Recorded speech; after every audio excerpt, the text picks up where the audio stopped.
How's it going, guys? Welcome back to Avengers Twilight Part 2. This is an Avengers story that takes place in the distant future. It's kind of a dystopian future. It's very old man Logan, Dark Knight returns, and we're dealing with an older Steve Rogers who recently just got the super soldier serum back. If you're new here, I'm kind of formatting these videos like a let's play or a playthrough, except instead of me playing a game, I'm going through a comic and experiencing the story with you guys. So yeah, without further ado, let's go and check out Avengers Twilight Book 2. Alright, so here's the plot for this issue. With the clock ticking to New Year's Day and the world against him, Captain America must build an army to save America. Will his surviving friends sign up, or is he going to have to lead the ragtag group called the Defenders against the expert military marksman known as Bullseye? Interesting, so we're getting Bullseye in this issue. And let's take a look at the variant covers. A lot of these comics have alternate covers for the same story. We got Thor in here. Maybe we're going to get Thor in this issue. And yeah, those are pretty cool comic covers. I like the colorful one. So right off the bat, it looks like we're going to get the return of Iron Man in some form. We got some shield guards looking for Steve Rogers, I'm pretty sure. Oh no, they're looking for this homeless guy. Yeah, these guards are pretty heartless and they have Stark tech, so I'm pretty sure they feel even more powerful. And by the way, this is a world where the government very much controls every aspect of life. I think at this point phones are banned. Like, you can't even record with your phone, and if you do that you're gonna get arrested. And yeah, it's not a good time in this dystopian America. So these guys are messing up this homeless guy, and I'm expecting Captain America, there he is, to mess these dudes up. And yeah, we can see, look at that suit. Heck yeah, dude. It looks very like US agent, like rogue Captain America. I love the art style in these comics. You can tell a lot more time and effort was put into these. All right, book 2, That's Not Who We Are. Okay, so we got the Avengers, the modern Avengers. Avengers were on the scene rescuing people trapped by the fire. We got people that don't necessarily like these new Avengers, and people are slowly hearing things. That's very like Batman. Like, I think Batman's returned, you know? I'm pretty sure this is Luke Cage, right? I think it was, because now we're at the Defenders' secret headquarters. And the Defenders basically are the rebel faction in this story that is led by Luke Cage, who used to be the leader of the Defenders in the comics. And so right here, it looks like they're planning on using the New Year's Eve in Times Square to show the world that they're not really free. And they're basically trying to put out their own propaganda to push, like, hey, the government is not telling you things that are in your best interest. And Captain America's like, I'm used to fighting, not like this political stuff. Which is funny because this Captain America, when he was younger, he ran for senator, and now he's having to do like political things. And so they're preparing for that, and Steve gets word that his partner Rosa has been taken in by the Defenders, and she's obviously not happy. She very much didn't want Steve to go back to this life. And yeah, at this point, she's like, we're through, you're done. You chose to be Captain America again, not Steve Rogers. Now we're at the White House with James Stark and Jarvis talking to the president. Keep in mind, this Jarvis is said to be the previous Jarvis's brother. Looks like he got recruited by those underground losers. I would not classify the Defenders as losers, James. Resistance grows unless you crush it. So we should call in the Avengers, right? The last thing we need is some accidental footage of our Captain America punching a geriatric soldier. We'll send in the Thunderbolts. On American soil? Why not? They're Americans. Okay, so we're getting the Thunderbolts in this story. Interesting. It's weird how they're just like casually talking to the president. Who do you think you are?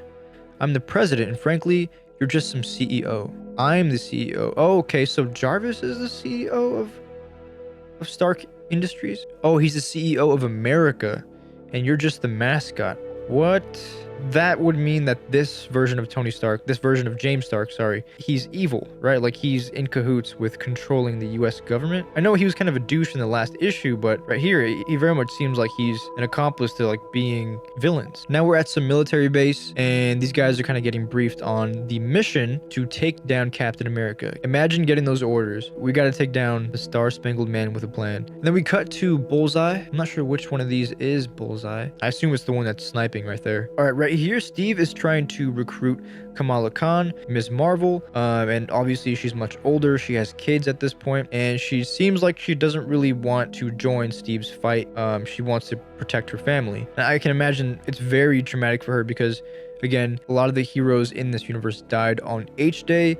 Basically, Ultron took over the Hulk, and he also enhanced a bunch of supervillains at the same time, revealing the identities of superheroes. So just in one strike, they took out all the heroes. Apparently, the Hulk did most of the damage. And so, yeah, everything is effed, and Kamala wants no part of it. Apparently, though, she is still interested in the fight. I don't know if this is an Easter egg or a little reference, but there is an X on the little radio that she has. And obviously she is a member of the X-Men. That could just be a random piece of duct tape, but when you're doing artwork like this, everything is pretty much intentional. So maybe that's a little like X-Men reference. Cut to Times Square, and Steve is scoping out the area, and apparently they're about to enact their plan. So it looks like they're trying to get into the broadcast trailers, and they've knocked out some shield guards. They're hacking into the mainframe. And now they're caught. These guys aren't very stealthy as they thought they were. And Steve obviously has to step in now. I want to say, if there ever was a adaptation of this, I think it would be super cool. And I know it's not possible now, but it would have been so cool to have Kevin Conroy voice an older, grizzled Captain America, because he does have, you know, that deep voice and kind of like a dark, you know, dark undertone with it. Holy crap, dude. They're straight up just shooting these guys. Like, they don't stand a chance. And by the way, Captain America doesn't have a shield. Okay, he's taking out the dudes. Those aren't robots though, right? They look like actual guards, but they look different from the shield guards. Wait, no, these are Thunderbolts. These are Thunderbolt, because look back right here. They literally have like a bolt on their shoulder. We got the tablet that's going to control the broadcast, and they freaking shoot a civilian. It's 2050. Holy crap. Bullseye, you on him or what? Holy crap. So we're about to see Bullseye. Jones. Could it be the daughter of Rick Jones, who is in some variations of Captain America's sidekick in the future after Bucky dies? And they are apparently about to snipe Cap, and then she misses. But that's on purpose, right? Like, let's go back here. She definitely misses on purpose. And she says right here, "Got you, old man." But what if it's not like, "Oh, I got you now"? What if she means it like, "I got you, you know? I got you." Because she clearly could have killed him right there. That's why I'm inclined to believe she is of some relation to Captain America. Now everyone's freaking out. Captain America's still alive. There's panic, and we're live.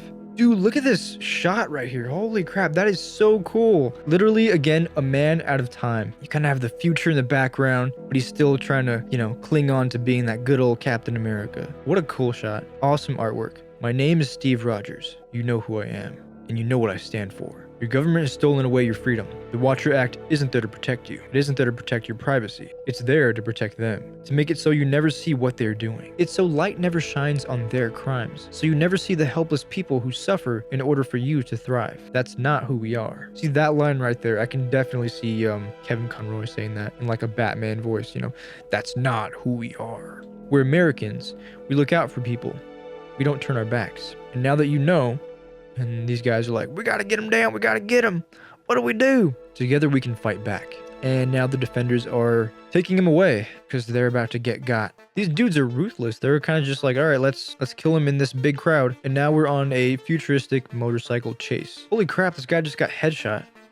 He's definitely dead, right? Nope. It just grazed his head. This is some pretty cool artwork, dude. I like it. Bullseye, what are you doing? Take the shot. I want to know more about this Bullseye dynamic, because right here, they, again, do not take the shot. Now we're with James Stark.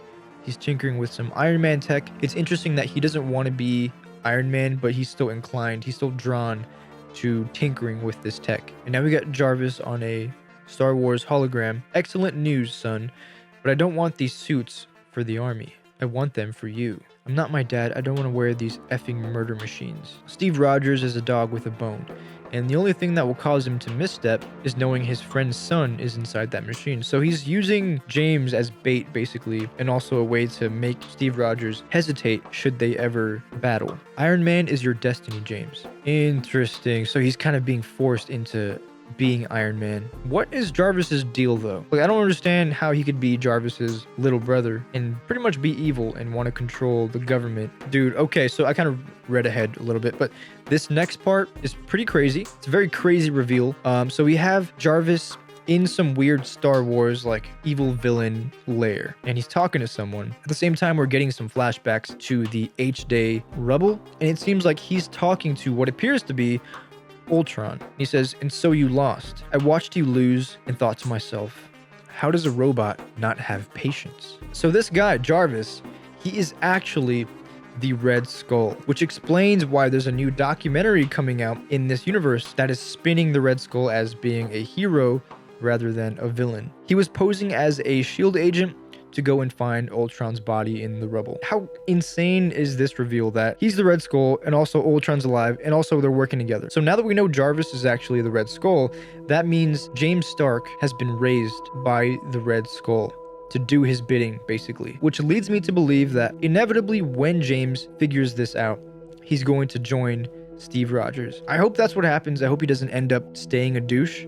Now we're back at Defenders HQ, and apparently no one was swayed by Cap's speech. They're saying right here that if anything, people are more against him than with him, which is insane. Apparently, these people are content with all these bad things going on if it means they get to just continue living their lives as is, which is kind of very, very dark commentary on the world that we live in now. So many crazy things are happening, and there's this weird feeling that you can't really do anything about it, so you just go about your day as you're listening to these horrific things happen throughout the world. I thought that their freedoms meant something to them. I thought the flag I wear meant something to people. And then Luke Cage slaps him right here, like, get a hold of yourself, man. We don't do this to be liked. We do it because it's right. And finally, the Defenders have some inside knowledge on the government's secret weapon. And they also have inside knowledge that Tony Stark is technically still alive. If you didn't watch the last episode, James Stark basically has Tony Stark's head in a Bacta tank, and he's hooked up to all this Stark tech, and apparently he still can communicate with people. So he's still alive in this like Bacta tank, which is pretty crazy. I don't know if we're gonna get that Tony Stark put his head on an Iron Man suit, or are we gonna get James Stark try to be Iron Man, or the head of Tony Stark versus his son, both in Iron Man suits. So I hope you guys are enjoying the series as much as I am. Thank you very, very much for watching, and I'll see you next time.